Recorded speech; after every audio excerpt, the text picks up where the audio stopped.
Here we have y equals e to the x cosine x, and we're going to just graph this for a limited domain from negative pi to positive pi. So we don't really need to know the endpoint behavior, but we do need to know the endpoints. So first thing we're going to do is we're going to plug in our values here for the endpoints of negative pi, and we get approximately negative e to the negative pi. And that gives me a value of approximately negative 0.043, okay? And then we're going to plug in our value at pi, and we end up with e to the pi, which is approximately, negative e to the pi, which is approximately negative 23.14. So those are going to kind of go off that point's going to be off our graph, but we'll show that afterwards. So we have that. We're going to then solve for the zeros. The zeros are when the e to the x is never equal to 0. So cosine x is equal to 0 at 90 degrees and negative 90 degrees. So we have zeros at x equals pi over 2 and negative pi over 2 and pi over 2. So I'm just going to draw those in. I'm going to have those zeros there. And at negative pi over 2, negative pi over 2, we're going to have a coordinate at 0. And at positive pi over 2, we're going to end up with, I'm going to need to spread this out a little bit, but we're going to have coordinate at 0 as well. Okay, so I'm just going to move this down a little bit to give myself a little bit more space. Okay, so at pi over 2,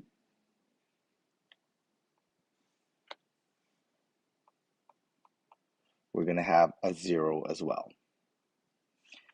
Okay, so we have some points there. So what we're going to do is we need to then work out the derivative here.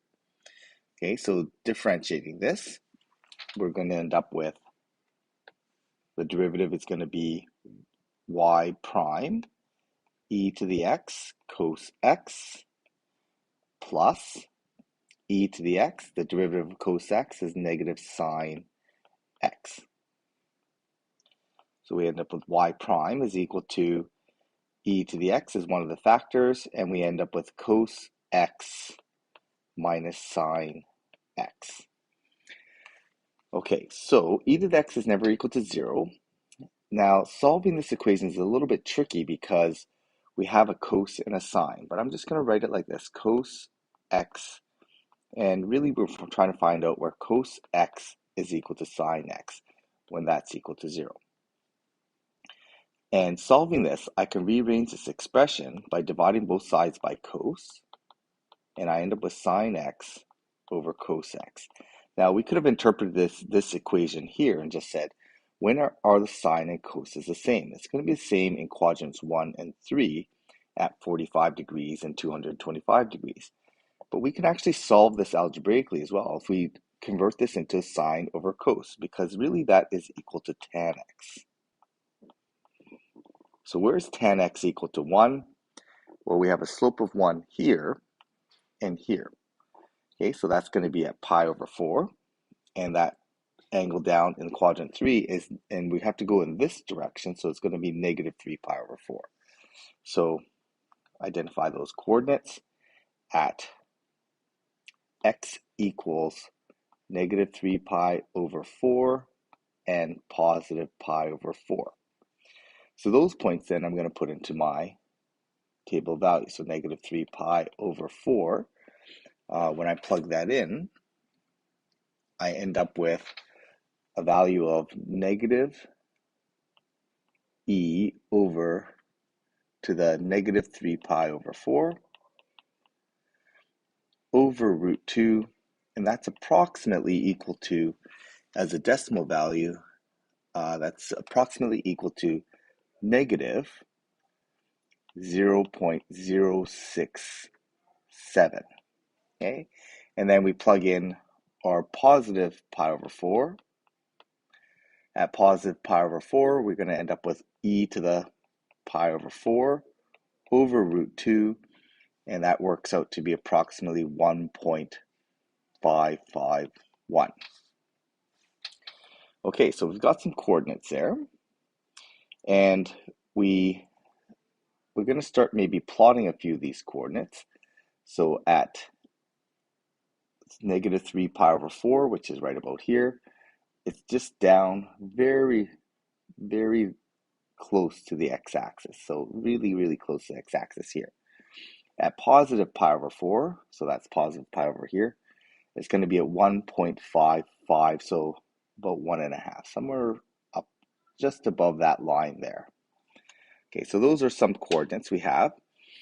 We're getting an idea what this looks like, and we can see that as we get closer to the endpoint here, it's going to tend towards 0.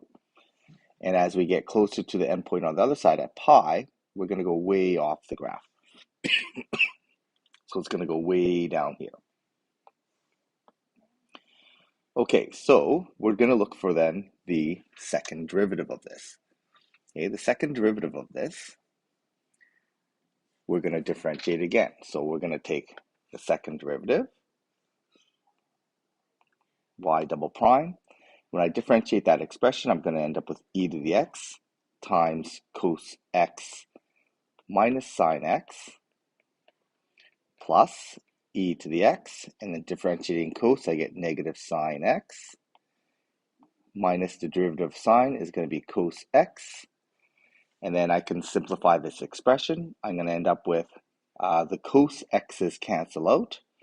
So I end up with e to the x, and I end up with 2 negative sine x's, so negative 2, and then I'm going to write that as sine x here.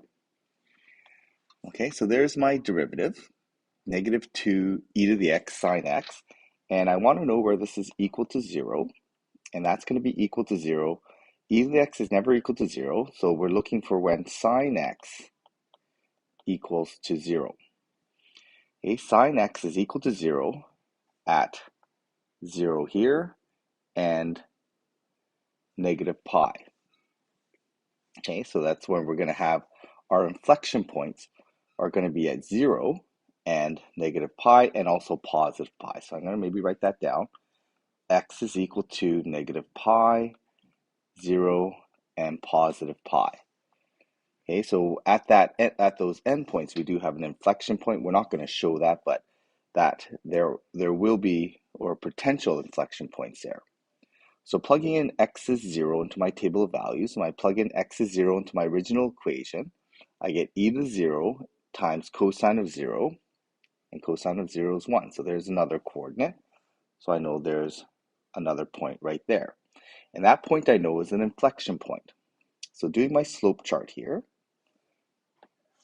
I have negative pi over 3, so negative 3 pi over 4, and we have a 0 here. We have positive pi over 4, we have a 0 here, and we have to test our inflection at 0. Okay, so we have a 0 inflection here. So I'm going to start with my slope charts, and I'm going to test my slope, the y prime, at, let's try y prime at negative pi. When I plug negative pi into here, I get e to the negative pi, which is positive, and I get cos of negative pi, which is negative 1. Sine of pi is 0, so I get negative in here. So I end up, this is going to be negative slope. Okay, so I end up with negative slope here, so it goes down. It looks like that's a potential minimum point. Okay, I'm going to test the slope at 0. Plugging in 0, I end up with e to the 0, which is positive, cosine of 0, which is 1, and sine of 0 is 0, so I get positive 1 here, so that's a positive slope through this region. So this must be a potential maximum. So we're going to test another slope point. Let's try pi over 2. E is always positive. Cosine of pi over 2 is 0. minus sine of pi over 2 is 1, so I get negative 1 here. And so that's going to be negative slope through this region. Okay, so I have a potential min point that I have to test. So my candidate's list is going to include my endpoints. I've got a minimum point at 3 pi over 4. I've got a maximum point to test at positive pi over 4, and then an endpoint at pi. So these are points I'm going to have to check for my max min points. Testing my concavity, so the second derivative, let's try negative pi over 2. When I plug in negative pi over 2 into my second derivative, I end up with e is always positive, so I get negative 2 times e, and sine of x ascend negative pi over 2 is negative. So I'm going to end up with positive concavity here. And again, my slope chart kind of confirms that that is true.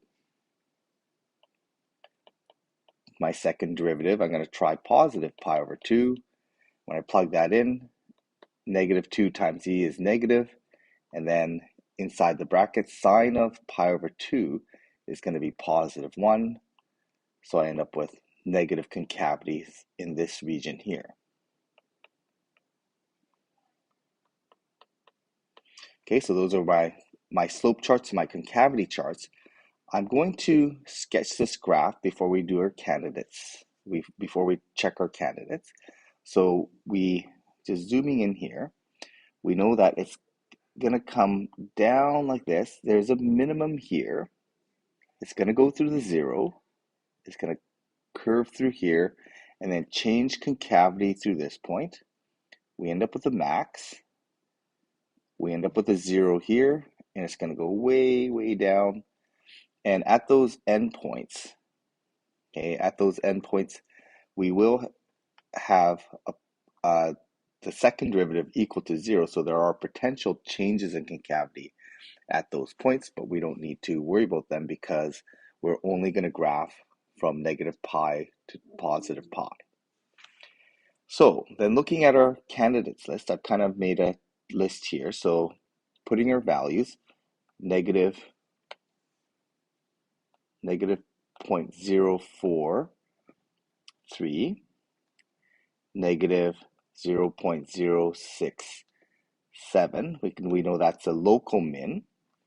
At pi over 4, we have 1.551, and we have negative 23.14. Okay, so based on this, we know that this is my absolute min. Okay, so this is my absolute min. We know that this is our, oh, sorry, that's not our absolute min, that's a local min. This is our absolute min here.